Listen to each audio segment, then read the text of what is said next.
જગતમાં જે નિંદનીય કર્મો કહેવાયા છે, અને નિંદનીય કર્મો જ્યારે જ્યારે કોઈને કહો તો એની નિંદા કહેવાય, એ ભગવાનની લીલા કહેવાય. અને લીલા છે એટલે નિંદનીય જગતમાં કહેવાયેલા કર્મો પણ ભગવાનના ગુણગાન કહેવાય છે.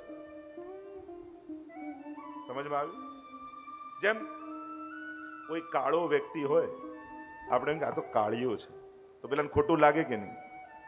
અને રોજ ઠાકોરજી આગળ જઈને બોલ્યો કાળિય ઠાકરની જય, શ્યામ સુંદર ભગવાન કી જય, અને ઠાકોરજી રાજી થાય. જો મારા કેવા ગુણગાન કરે. કોઈને કાળિયો કેવો ગુણગાન કહેવાય? કોઈ ચોરી કરતો હોય ને મોઢા પર કહો તું તો ચોર છું, તો પેલા કેવો ખોટો લાગી જાય. સંસારમાં નિંદનીય કર્મ છે ને ચોરી. ચોર એ કલા વિશારદ. તમે પાછા પાઠ કરતા કરતા તો એને એમ કહો કે આના જેવો તો બીજો કોઈ ચોર નથી. બોલો માખન કે ચુરૈયા કી જય, અને ઠાકોરજી રાજી થાય. જો કેવા ગુણગાન મારા કરે. કોઈ ચોર કોઈ ગુણગાન કહેવાય? સંસારમાં નિંદનીય કર્મ છે ને, છતાંય પ્રભુની જય બોલો છો અને એના ગુણગાન કર્યા એમ કહો છો.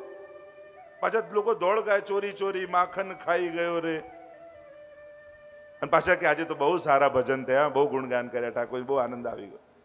હવે એને ચોર કહેવાય, ગુણગાન કહેવાય? પણ એના માટે ગુણગાન છે, કારણ કે આ એની લીલા છે, એનો કર્મ નથી. કર્મ હોત તો એની નિંદા હોત. લીલા છે એટલે ગુણગાન છે. હવે કોઈ લડતો લડતો ભાગી ગયો હોય અને એ મળે આ તો ભાગેડું છે, તેને કેવું લાગે? અને આપણે બોલો રણછોડ ભગવાન કી. હવે રણછોડ કહો, પાછું જઈ જઈને જોર જોરથી લોકો તો રાજા રણછોડ પાછા એમ કે પાછા ઠાકોરજી રાજી થાય, લોકોય રાજી થાય. એની નિંદા નથી થતી, કારણ એના કર્મ નથી. આ બધી જ એની લીલાઓ છે. અને લીલા છે એટલે જગતના સંસારના સિદ્ધાંતો એને લાગુ નથી પડતા. નહીં તો સંસારમાં આ બધી નિંદા કહેવાય, આ ગુણગાન ન કહેવાય. એનાથી વ્યક્તિ નારાજ થાય, પ્રસન્ન ન થાય. પણ આ બધી, કારણ કે લીલા કોને કહેવાય? અનાયાસેન હર્ષાત ક્રિયમાણ ચેષ્ટા સલીલા, જેમાં કોઈ ઇન્ટેન્શન ન હોય. પ્રત્યેક કર્મમાં કોઈ ઇન્ટેન્શન હોય, પ્રયાસ હોય, સંકલ્પ હોય. અને લીલામાં કેવલ આનંદની અભિવ્યક્તિ હોય. એમાં કોઈ કર્મ કરવાની ઈચ્છા યા સંકલ્પ નથી, કેવલ આનંદની અભિવ્યક્તિ છે. એટલે લીલા. અને આ લીલા ક્યાં થાય? તે પ્રભુનું ધામ, ભગવત ધામ, જેને આપણે વ્રજધામ કહીએ છીએ. પ્રભુએ અનેક સ્થાનોમાં લીલા કરી છે, પણ વ્રજભૂમિની વિશેષતા શા માટે અધિક? એનું કારણ એ, વ્રજમાં જે લીલા કરી એ કેવલ ને કેવલ ભક્તોને આનંદનું દાન કરવા માટે લીલા કરી છે. પૂર્ણ પુરુષોત્તમ સ્વરૂપે લીલા કરી છે. અને એટલા માટે વ્રજની મહત્તા વિશેષ રૂપે આપણે ત્યાં. અને એમાં પણ પુષ્ટિમાર્ગીય વૈષ્ણવ હોય, જેના ઘરે સેવા બિરાજતી હોય, એના માટે તો વ્રજધામની વિશેષતા અનેક ગણી વધી જાય.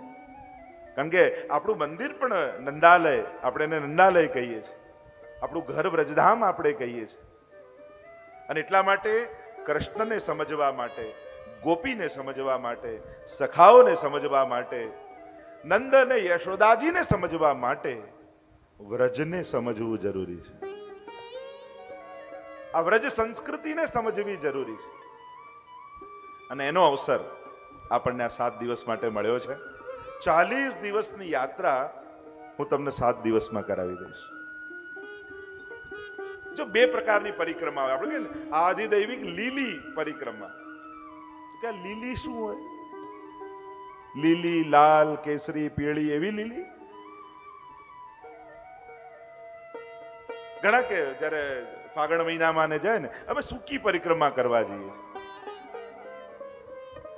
અને અમારી યાત્રા છે ને બહુ જ ફેસિલિટી વાળી હોય, એટલે હું એને એમ કહું લોકોને કે આ સૂકી નથી, આ સુખી પરિક્રમા છે, બધી જ સુવિધા સાથે.